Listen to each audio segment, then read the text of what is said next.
Good morning दोस्तों, कैसे हैं आप लोग। आज हम लोग प्रत्योक्ता दर्पण दिसंबर 2023 का आर्थिक यानी कि इकोनॉमिक्स वाला सेक्शन हम लोग देख लेते हैं। आज देखिए हम लोग 5 टॉपिक महत्वपूर्ण है, उसको हम लोग स्टार मार्क कर लेते हैं, है ना।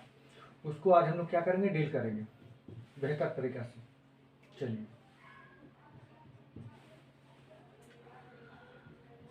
चलिए हम लोग कर लेते हैं उसको। देखिए पहला क्या है, 2000 के करेंसी नोटों को अब आरबीआई के 19 क्षेत्रीय कार्यालयों में बदला जा सकेगा, विधिग्राह्य मुद्रा का दर्जा बरकरार, है ना। देखिए अभी आरबीआई घोषणा किया है, कब, 19 मई 2023 को।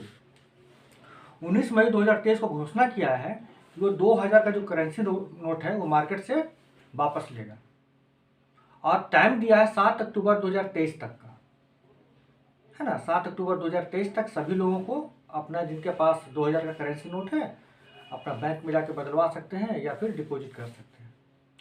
लेकिन 7 अक्टूबर 2023 के बाद अगर कोई करेंसी नोट को बदलना चाहता है तो 19 आरबीआई का 19 क्षेत्रीय कार्यालय है, रीजनल ऑफिस जो है, उसमें जाके वो अपना बदलवाने का काम कर सकता है। ठीक है। दूसरी बात है कि जो नोट रहेगा उसका लीगल टेंडर यानी कि जो विधिग्राह्य है वो दर्जा बरकरार रहेगा, यानी मार्केट में वो चलता रहेगा। जैसे कि 8 नवंबर 2016 को जब नोटबंदी हुआ था और 500 और 1000 का नोट को बंद कर दिया गया था, तो उसका विधिग्राह्य का दर्जा भी समाप्त कर दिया गया था, वो लीगल टेंडर नहीं रहा था, अब वो नहीं चल पाएगा। लेकिन 2000 का नोट चलता रहेगा, कोई दिक्कत नहीं है।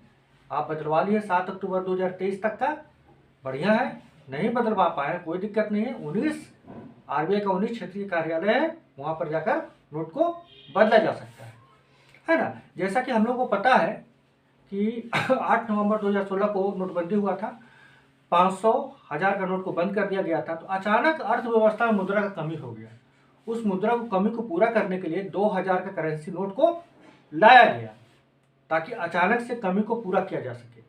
अब आरबीआई को लगता है कि 2000 का नोट का जो काम था वो हो चुका है, अब स्वच्छ मुद्रा नीति के तहत उसको पुनः वापस ले रहा है। और जैसा बताएं कि वो लीगल टेंडर अभी तक बरकरार है, आगे भी बरकरार रहेगा, इसके लिए कोई घबराने की जरूरत नहीं है। तो बस यही तो बताया है, इसमें और कुछ है नहीं, है ना। 19 क्षेत्रीय कार्यालय में आप जाकर बदल सकते हैं। विधिग्राह्य का मतलब समझ ही रहे हैं, वो लीगल टेंडर रहेगा, आप अपना मार्केट में उसको उपयोग कर सकते हैं। कोई लेने से इनकार नहीं कर सकता, कोई देने से इनकार नहीं कर सकता है। ठीक है। कानूनन जुर्म होगा वो। हाँ, कोई प्राइवेटली नहीं लेना चाहे, कोई बहाना बना दे, वो अलग बात है। लेकिन कोई यह कहते कि आरबीआई के द्वारा, भारत सरकार के द्वारा जारी किया गया मुद्रा या सिक्का को हम नहीं लेंगे, तो वो जुर्म होता है, उस पर कानूनी कार्रवाई भी हो सकता है। ठीक है। तो विधिग्राह्य मुद्रा का दर्जा बना रहेगा। चलिए ये तो हो गया, आगे हम लोग देखते हैं आगे क्या है। मौद्रिक नीति 2023-24 की चौथी द्वैमासिक समीक्षा में भी रेपो दर अपरिवर्तित, यानी जो मौद्रिक नीति है 2023-24 का चौथी द्वैमासिक मतलब, देखिए अप्रैल से हम लोग क्या होता है, फाइनेंशियल ईयर शुरू होता है। चौथा द्वैमासिक 2-2 महीना पर मौद्रिक नीति को समीक्षा किया जाता है ना।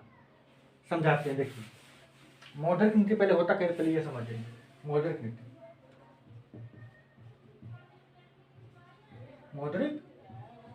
नीति होता क्या है, ये आरबीआई के द्वारा लाया जाता है। क्यों लाया जाता है? ताकि अर्थव्यवस्था में करेंसी का जो प्रवाह है, जो मुद्रा का प्रवाह है, उसको नियंत्रित कर सके, है ना। यानी कि करेंसी के प्रवाह को नियंत्रित कर सके।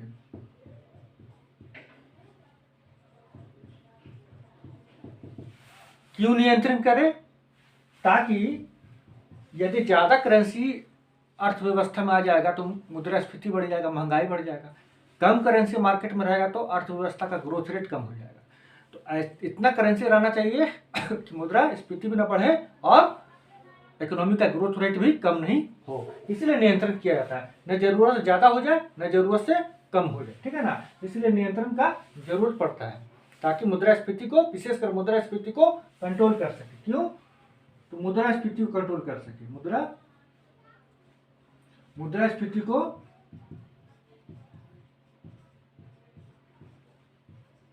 नियंत्रण करने के लिए। समझ गए बात को? मौद्रिक नीति आरबीआई के द्वारा लाया जाता है। मौद्रिक नीति के अंतर्गत अर्थव्यवस्था में मुद्रा के प्रवाह को नियंत्रण किया जाता है।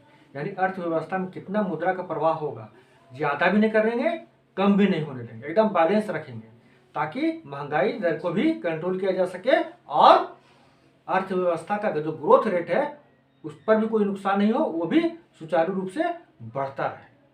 ठीक है, इसके लिए मौद्रिक नीति आरबीआई के द्वारा लाया जाता है। समझ गए हैं? अब देखिए, ये जो नियंत्रण करता है, नियंत्रण कैसे करता है? तो आरबीआई बहुत सारा टूल बना के रखा है। जैसे क्या? नियंत्रण करने के लिए RBI repo rate, reverse repo rate,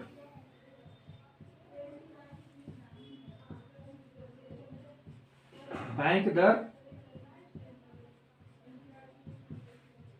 CRR, SLR और भी बहुत सारा है, ये सब टूल का काम करता है ना। यानी कि मुद्रा को प्रवाह को अगर कम करना है, रेपो रेट बढ़ा देगा, प्रवाह बढ़ाना है, रेपो रेट कम कर देगा। तो इस तरीका से इसके द्वारा आरबीआई मुद्रा का कंट्रोल किए हुए रहता है। ठीक है, तो बस इसमें बता रहा है क्या कि समीक्षा में रेपो दर अपरिवर्तित रहा, यानी कि जो 2 महीना पहले रेपो रेट था वही रेपो रेट क्या है, अभी भी है, उसमें से कोई परिवर्तन नहीं हुआ, इसमें कोई परिवर्तन नहीं हुआ है, क्योंकि सब कुछ नियंत्रण में है, तो उसको घटाने बढ़ाने का कोई मतलब नहीं है। इसका समीक्षा यानी कि मौद्रिक नीति का जो बना देता है उसका समीक्षा 2-2 महीना पे करता है, ताकि ऐसा नहीं हो कि 6 महीना बाद जांच करने गए, समीक्षा करें तो पता चला मुद्रास्फीति बहुत ज्यादा बढ़ा हुआ है। तो 2-2 महीना पे करता है ताकि तुरंत उसको कंट्रोल में किया जा सके। ठीक है, चलिए आगे हम लोग पढ़ते हैं।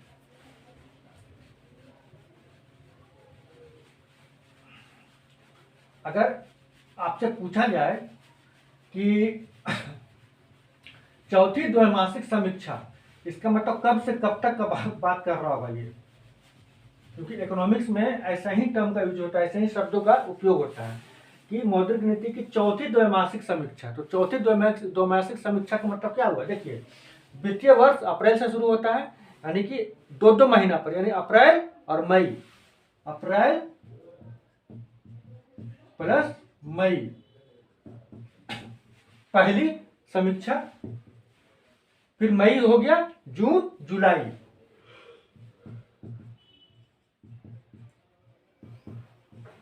दूसरी समीक्षा, जुलाई हो गया, अगस्त, सितंबर, तीसरी समीक्षा अब अक्टूबर, नवंबर, चौथी समीक्षा। यानी कि ये जो बोल रहा है चौथी द्वैमासिक समीक्षा, 2-2 महीना का देख रहे समीक्षा हो रहा है, इसमें इसका मतलब चौथी द्वैमासिक समीक्षा का मतलब ये अक्टूबर प्लस नवंबर का बात कर रहा है, इस महीना का ये बात कर रहा है। यानी कि जो रेपो रेट है, रिवर्स रेपो रेट है, CRR है, SLR है और भी जो भी टूल्स है ना, वो सबका किसी का भी रेट में परिवर्तन नहीं हुआ है, क्योंकि सब कुछ नियंत्रण में है, तो उससे छेड़छाड़ करने की कोई जरूरत नहीं है आरबीआई को। बस ये समझ जाइए बात, ये सब टर्म होता है, ये सबको इकोनॉमिक्स में समझते हुए चल रहा है, तब समझ में आएगा, है ना। चलिए आगे बढ़ते हैं।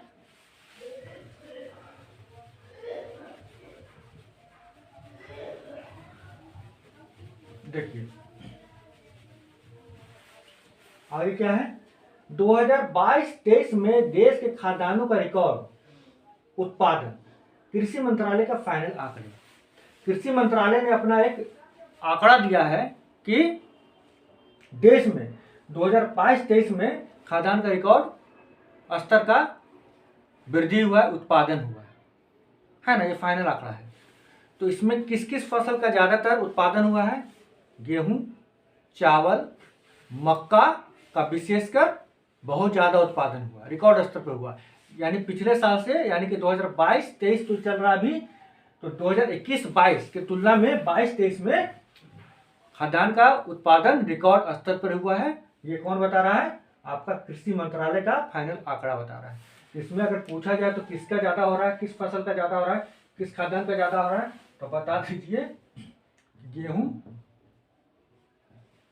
चावल और मक्का,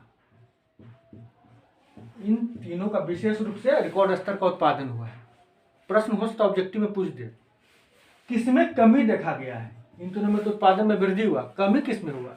कमी दलहन में हुआ, याद रखिए, दलहन में लेकिन कमी हुआ है। तो हो सकता पूछ दे, ऑब्जेक्टिव दे दे कि किस खाद्यान्न का उत्पादन में कमी देखा गया है, तो दलहन में, बाकी इन सब में वृद्धि देखा गया। तिलहन में भी वृद्धि देखा जा रहा है, तिलहन में भी वृद्धि देखा जा रहा है। ठीक है, चलिए, और बहुत ज्यादा डाटा टाइप का नहीं पूछता है, मेन बातों को समझते हुए चलना है, ताकि आप जब ये प्रतियोगिता दर्पण मैगजीन पढ़िएगा तो आप ऑलमोस्ट सब बात को पहले से ही समझे हुए हैं, सिर्फ उसको आपको रीडिंग लगाना रहेगा, है ना। देखिए आगे क्या है, अगला देखते हैं हम लोग। 2022-23 में बागवानी उपजों का रिकॉर्ड उत्पादन, कृषि मंत्रालय के दूसरे अग्रिम अनुमान, है ना, दूसरे अग्रिम अनुमान, ये अनुमान बता रहा है, ये फाइनल रिपोर्ट बता रहा था, ये अनुमान बता रहा है, ठीक है ना। तो बागवानी उपज में क्या क्या आ जाएगा? तो बागवानी उपज में आ जाएगा आपका साग सब्जी, फल फूल, शहद, ये सब क्या है? ये सब बागवानी उपज है, यानी लिख दे रहे हैं बागवानी उपज में क्या क्या आ जाएगा? सब्जियां, फल फूल, शहद आदि जो बागवानी इसका किया जाता है ना, उन सबका उपज में क्या हुआ है? वृद्धि हुआ है, रिकॉर्ड स्तर पर वृद्धि हुआ है। ये कौन बता रहा है? ये आपका कृषि मंत्रालय का दूसरे अग्रिम अनुमान है। अभी ये एडवांस में अनुमान कर रहा है, फाइनल आंकड़ा नहीं आया है, लेकिन पता तो चल ही जाता है ना कि क्या रवैया है, वृद्धि होने का है कि घटा होने का, पता चल ही जाता है। तो अनुमान अपना बता दिया कि इसमें रिकॉर्ड स्तर का वृद्धि होने वाला है, ठीक है। बस एक, इसमें कुछ विशेष है नहीं।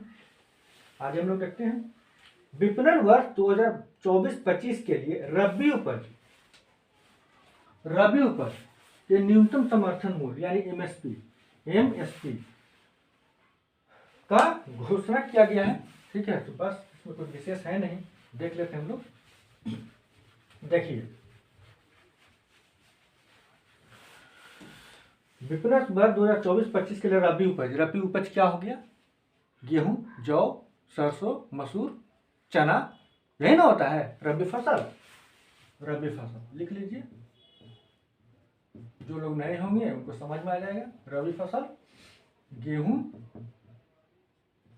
जौ, सरसों, आपका मसूर, ये सब मुख्य रूप से क्या है? ये सब रबी फसल है, रबी का फसल है ना। तो इसका क्या किया गया है? एमएसपी 2024-25 के लिए सरकार के द्वारा घोषित कर दिया गया है। एमएसपी यानी मिनिमम सपोर्ट प्राइस, न्यूनतम समर्थन मूल्य, है ना।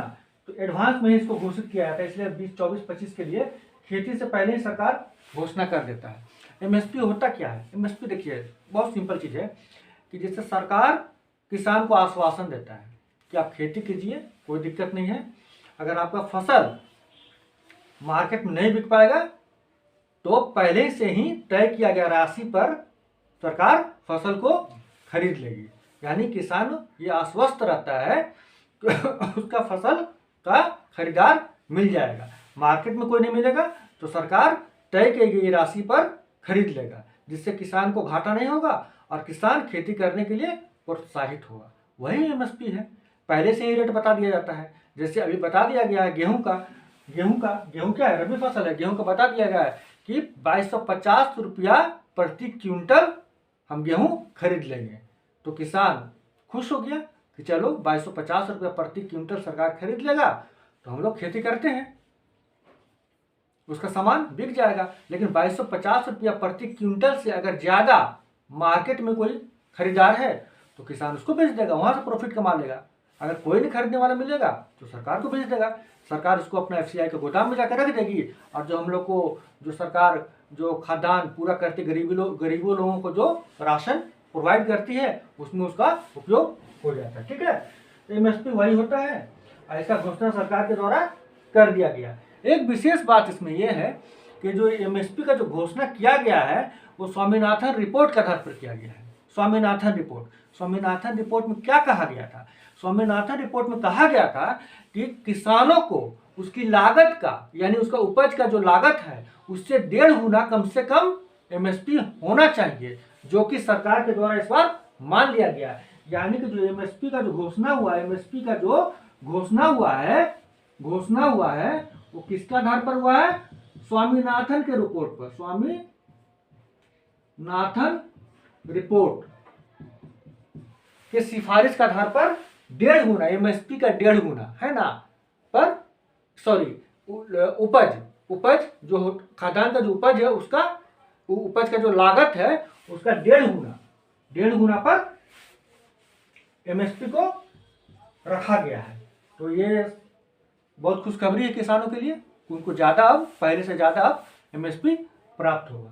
तो इस तरह से हमने आज महत्वपूर्ण 5 टॉपिक का एनालिसिस कर लिया, डिस्कशन कर लिया। आशा है कि अब इसके बाद अगर आप प्रतियोगिता दर पर मैगजीन पढ़ेंगे तो फिर कोई दिक्कत नहीं होने वाला है, आप आराम से पढ़ सकते हैं, क्योंकि उसको मुख्य जो बात है जहाँ पर स्टूडेंट फंस सकता है वहाँ समझा चुके हैं। जिनके पास समय नहीं है वो वीडियो भी देख लेंगे तो उनका तो मेन काम हो जाएगा, है ना।